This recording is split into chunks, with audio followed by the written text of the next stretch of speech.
Hello friends, आज हम बात करेंगे बैंक एग्जाम के बारे में। ऐसे लोग जो कि अपने ग्रेजुएशन के लास्ट ईयर में हैं या कि जिनका ग्रेजुएशन कंप्लीट हो चुका है और वो अपनी आगे की स्टडीज कंटिन्यू कर रहे हैं और साथ साथ चाहते हैं कि हम किसी गवर्नमेंट एग्जाम की प्रिपरेशन करें, तो आपके पास एक सबसे बेस्ट ऑप्शन जो निकल के आता है वो है बैंक एग्जाम का। ठीक है, तो आज हम सारी चीजें देखेंगे बैंक एग्जाम के बारे में कि क्या क्या सिलेबस होता है, कौन कौन से एग्जाम्स होते हैं और क्या सारी चीजें रहने वाली है। ठीक है, तो चलिए शुरू करते हैं। सबसे पहली बात तो ये है कि अगर आप बैंक एग्जाम के बारे में देखें तो इसकी जो एक सबसे स्पेशल चीज वो ये होती है कि विद इन 1 ईयर आप इसमें सिलेक्शन ले सकते हैं।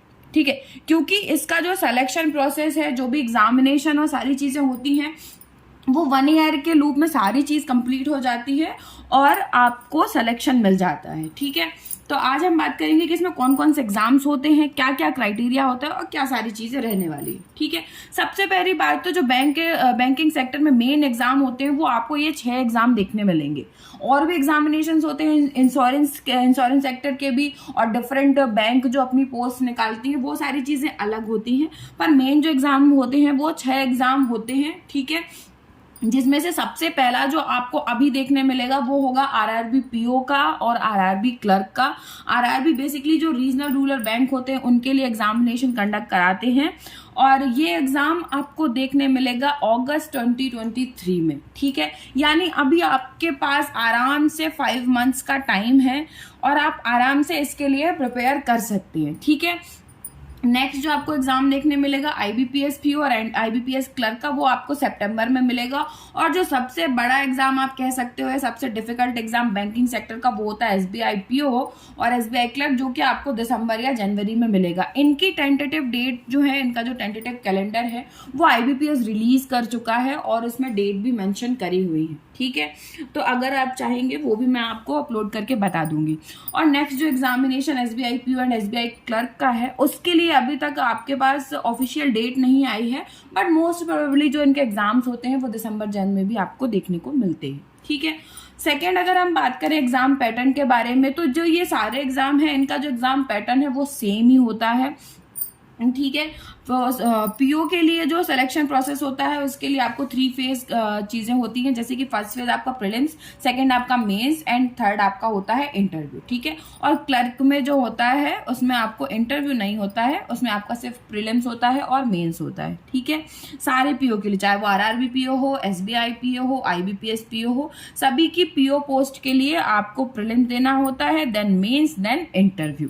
ठीक है, तो प्रीलिम्स में अगर हम बात करेंगे प्रीलिम्स में कैसा क्या रहता है, तो प्रीलिम्स में आपके जो सेक्शन होते हैं वो 3 सेक्शंस आते हैं। ठीक है, सबसे पहला होता है इसमें reasoning, second maths and third होता है इसमें इंग्लिश। ठीक है, तो रीजनिंग में आपको 35 मार्क्स और 35 क्वेश्चन देखने को मिलते हैं, यानी 35 क्वेश्चन मिलते हैं जिसमें जो कि आपके 1 मार्क्स के होते हैं। सेम एज मैथ्स में होता है 35 क्वेश्चन 35 मार्क्स, एंड इंग्लिश में आपके 30 क्वेश्चन होते हैं जो कि जिसमें कि आपको 30 मार्क्स के होते हैं। ठीक है, अब अगर आप रीजनिंग में आप पीओ में देखोगे तो जो लेवल होगा वो थोड़ा ज्यादा होगा, क्लर्क में जो लेवल होता है वो कम होता है। ठीक है, अगर आप इनका भी डिवीजन देखो रीजनिंग के अंदर, तो आपको इसमें चार पजल देखने मिलेंगी। ठीक है, सिटिंग अरेंजमेंट एंड पजल मिलती हैं 4, और इसके बाद में आपको सिलॉग्स के क्वेश्चन मिलेंगे देखने के लिए, ब्लड रिलेशन मिलता है देखने के लिए। ठीक है, नंबर सीरीज भी मिल जाती हैं, ऐसी सारी करके अल्फाबेटिक सीरीज भी मिलती हैं, अल्फा न्यूमेरिक सीरीज भी मिलती हैं। ऐसे में बाकी सारी चीजें जो होती हैं वो कवर होती हैं, जो रिमेनिंग टॉपिक्स होते हैं। मैं आपको टॉपिक्स के बारे में अलग से एक सेपरेट वीडियो में बता दूंगी।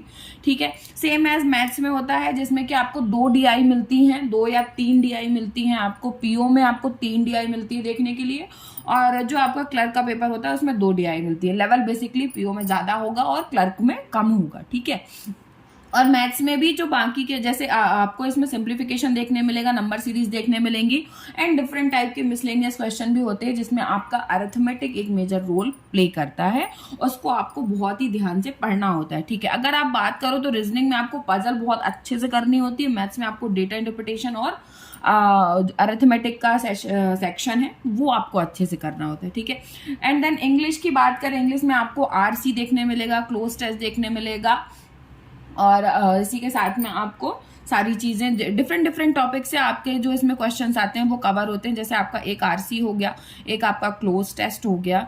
ठीक है, उसके बाद अरेंजमेंट भी मिलते हैं देखने के लिए। ठीक है, पैराजम्बल मिलते हैं देखने के लिए बेसिकली। ये सारी चीजें आपकी इंग्लिश में कवर होती हैं, ठीक है।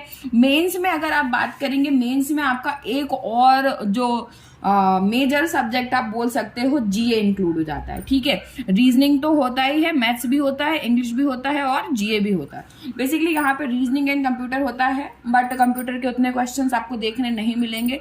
कंप्यूटर के जो ज्यादा क्वेश्चंस देखने मिलते हैं वो आपको मिलते हैं आरआरबी के एग्जाम्स में, ठीक है। आरआरबी के एग्जाम्स में आपको कंप्यूटर के क्वेश्चन देखने मिलेंगे, एंड जो बाकी आईबीपीएस एंड एसबीआई का जो एग्जाम्स होते हैं उसमें आपको कंप्यूटर के इतने ज्यादा क्वेश्चन देखने नहीं मिलते हैं, ठीक है।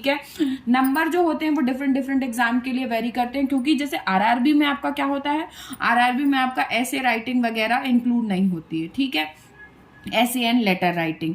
पर आपके आईबीपीएस के एग्जाम में और एसबीआई के एग्जाम में ऐसे राइटिंग या लेटर राइटिंग भी आपका इंक्लूड होता है, जो कि एक डिफरेंट सेपरेट सेक्शन होता है आपका 25 मार्क्स का, जो कि एक मेजर रोल प्ले करता है, ठीक है।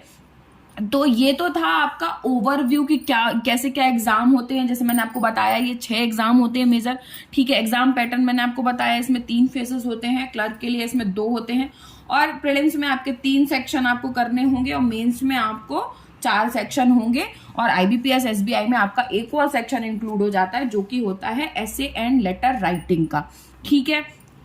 और इसके अलावा अगर मैं बात करूं आपकी कि मतलब एज क्राइटेरिया अगर आप बात करो तो 21 ही रहता है सारे एग्जाम्स के लिए। बैंक एग्जाम में जो भी चीजें हैं, आप जो भी जिस भी चीज के लिए आप फिल करोगे form, whether it is RRB, PO, clerk और आईबीपीएस, ठीक है। और उसके बाद में एज रिलैक्सेशन की अगर आप बात करेंगे तो वो डिफरेंट वेरी करता है, वो जैसे ही आपका नोटिफिकेशन आता है उस पर भी मेंशन होती हैं चीजें, हम उससे भी उसको देख सकते हैं। जनरली 27-28 तक आपका क्लर्क का है, और पीओ में और कुछ चीजों में आपको एज रिलैक्सेशन वाली चीजें भी होती है, ठीक है। एग्जाम फी की अगर आप बात करो तो 850 होती है जनरल के लिए, और बाकी के लिए फी में भी आपको थोड़ा रिलैक्सेशन मिलते ही है, ठीक है। वो आपको नोटिफिकेशन के साथ ही क्लियर हो जाता है। और अगर आप बात करोगे प्रिपरेशन की, अगर आप 6 महीने अच्छे से प्रिपेयर करते हैं तो आपका सिलेक्शन डेफिनेटली हो सकता है। जैसे कि अभी आपके पास 5 महीने हैं, तो इन 5 महीनों को कैसे कैसे डिस्ट्रीब्यूट करना है, कैसे कैसे सारी चीजें पढ़नी है, इसके बारे में हम अपने अगले वीडियो में बात करेंगे। क्या क्या चीजें इंपॉर्टेंट है, किन चीजों को फॉलो करना है, क्या क्या रिसोर्सेज फॉलो करने हैं, ठीक है। आज के लिए बस इतना ही। जो भी लोग हैं जो कि अपना ग्रेजुएशन कंप्लीट कर चुके हैं और चाहते हैं कि वो किसी गवर्नमेंट एग्जाम की प्रिपरेशन करें, या जो अपने ग्रेजुएशन के फाइनल ईयर में हैं, वो डेफिनेटली बैंक एग्जाम की तरफ जा सकते हैं, ठीक है। इससे रिलेटेड आपको जो भी इंफॉर्मेशन चाहिए है या आपकी कोई और क्वेरी है तो आप मुझसे कमेंट बॉक्स में पूछ सकते हैं, मैं डेफिनेटली उसका आंसर करूंगी। आज के लिए बस इतना ही। Thank you for watching.